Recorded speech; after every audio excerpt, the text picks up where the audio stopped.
আমি মধুসূদন পাল, তেহট্টের কৃষ্ণরায়ের মন্দির আছে, ওই মন্দিরের সামনের যে গলি, ওই গলির মধ্যে আমাদের বাড়ি। দীর্ঘদিনের বসবাস আমাদের। আমি তেহট্ট স্কুলে পড়াশোনা করেছি, প্রাক্তন ছাত্র।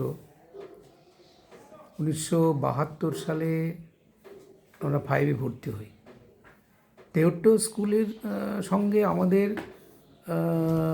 প্রচুর স্মৃতি, প্রচুর, মানে ভাবা যাবে না, বলে শেষ করা যাবে না, এবং খুবই মধুর স্মৃতি।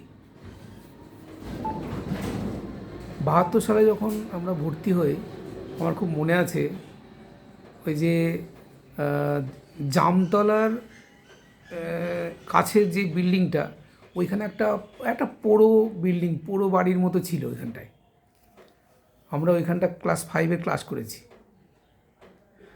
এবং আমাদের সময়ে গীতা দিদিমণি বাংলা ক্লাস নিতেন, মানে একটু বাড়িয়ে বলছি না, তিনি একদম মাতৃসুলভ আচরণ করতেন, মায়ের মতো ছিলেন, এবং আমাকে এত স্নেহ করতেন, এত ভালোবাসতেন, ভাবা যাবে না। মানে টিফিনে আমি কি করছি সেটাও কিন্তু উনি নজরে রাখতেন। ঠিক পরের ক্লাসে বলতেন উনি যে তুই কোথায় কোথায় ঘুরেছিস, কোথায় কী করেছিস টিফিনে। খুব ভালো স্মৃতি। আর বিভিন্ন শিক্ষকের স্মৃতি এই মুহূর্তে মনে পড়ছে, তা নাম করে বলতে যাব না, কারণ হয়তো 5 জনের কথা বলবো, 10 জনের কথা বলা হবে না। সবাইকে সম্মানের সাথে বলছি। বিশেষ করে যখন আরেকটু উঁচু ক্লাসে, একটা কথা বলে নিই যে ওই সময় কিন্তু হেডমাস্টার ছিলেন জ্যোতিষচন্দ্র ভট্টাচার্য। আমার যতটুকু মনে পড়ে, উনি ওই ধুতি পরে একটা ফতুয়ার সঙ্গে উনি হেঁটে যেতেন, স্ট্রেট হেঁটে যেতেন, খুব দ্রুত।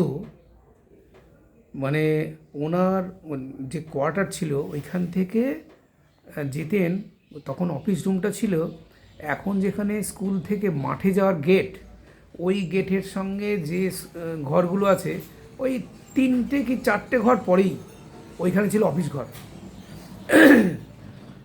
উনি হেঁটে যাচ্ছেন অফিস দিকে, সবাই সবাই তো মাঠ থেকে সরে গেল, একদম ক্লাসরুম থেকে ওনাকে ফলো দেখছে সব যে উনি যাচ্ছেন।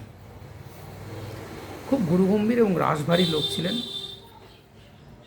পরবর্তীতে আমি দেখেছি অসীমানন্দ মজুমদার, খুব জেন্টলম্যান, মানে ওই রকম ভদ্র মানুষ মানে হয় না। আর শিক্ষক হিসাবে আমি আমার দাদার কথা তো আগে বলবোই, কারণ ওই রকম টিচার, মানে আমার দাদা বলে একটু বাড়িয়ে বলছি না। আমি পরবর্তীতে শিক্ষকতার কাজই করেছি। বড়ান্দলে হাই স্কুলে আমি শিক্ষকতার কাজ করেছি 1987 সাল থেকে একদম 2022, মানে প্রায় 4 বছর হলো আমি রিটায়ার করেছি। দাদার শিক্ষকতাকে আমি নকল করেছি, কীভাবে দাদা ক্লাসে পড়াতো, মানে দেখার মতো। ক্লাসটা মানে এত সুন্দর লাগতো, ক্লাসটাকে ভাবা যাবে না, একদম স্মৃতিতে জলজল করছে। তা ওই একটা ক্লাস, মানে একটা দৃষ্টান্ত। কমলেন্দুবাবু বাংলার ক্লাস খুবই ভালো, খুব সুন্দর।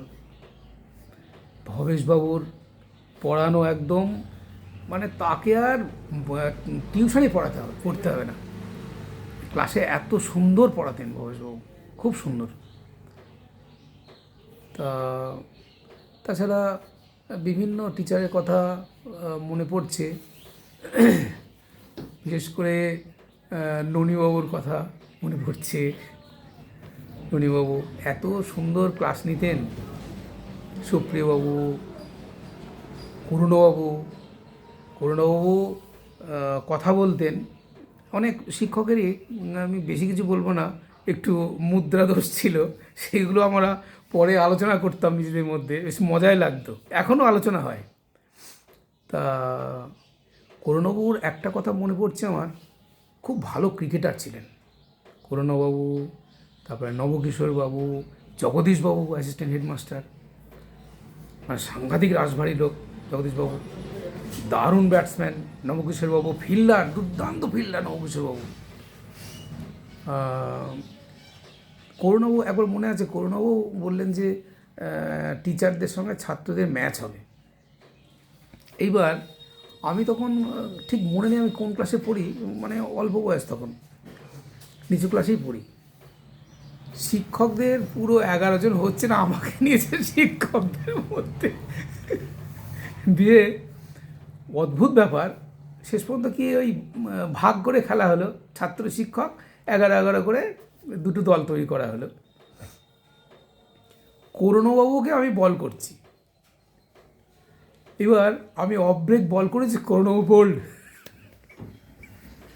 করুণাবাবুকে চেপে ধরেছিলেন যে এত সুন্দর বল করলে, আমি আউট হয়ে গেলাম। তা এই ঘটনাগুলো কেন বললাম, যে তখন, এখন এটা নেই এতটা, তখন ছাত্র শিক্ষকদের মধ্যে দুর্দান্ত সম্পর্ক ছিল, ভাবা যাবে না, যে সম্পর্কটা খুব জরুরি। কিন্তু এখন তো নষ্ট হয়ে গেছে বিভিন্ন কারণে, সামাজিক কারণ আছে, অনেক রকম কারণ আছে, তার মধ্যে আর ঢুকছি না। আর একটা সম্পর্কের কথা বলছি, সরস্বতী পুজো, দুর্দান্ত সরস্বতী পুজো। এবং যে সমস্ত ছাত্ররা সরস্বতী পুজোর জন্যে খাটাখাটনি করতো, রাতে থাকতো, আমিও দুবার ছিলাম রাতে, এবং রাতে ছাত্রদের কিন্তু ছেড়ে দেওয়া হতো না। রাতে কে থাকতেন জানিস দীপু? কমলেন্দুবাবু, মানে ভাবা যাবে না। সেই ছিল, মাসি ছিল, মাসিকে বলতেন যে খিচুড়ি করো, খিচুড়ি পাঁপড় ভাজা, রাতে খাওয়া হতো আর সারা রাত ধরে সাজানো হতো মণ্ডপ। মানে দারুণ স্মৃতি, মানে ভাবা যাবে না। তা এই 72 সাল থেকে 78 সালে মাধ্যমিক, তারপরে 80 সালে হায়ার সেকেন্ডারি। এই স্কুলের এই যে 75 বর্ষ পূর্তি, কি বলবো, স্কুলের স্মৃতি এবং 73 স্কুল, ঐতিহ্যের স্কুল। এই স্কুল কিন্তু, স্কুলের মান সম্মান, ঐতিহ্য সব কিছু আমাদের অস্থিমজ্জায় রক্তের সঙ্গে মিশে আছে। স্কুল আরও উন্নতি করুক, মানে উন্নতির শিখরে পৌঁছে যাক, এটা আমরা 73বাসী হিসাবে চাইছি। অনুষ্ঠান ভালো করে চলুক, এই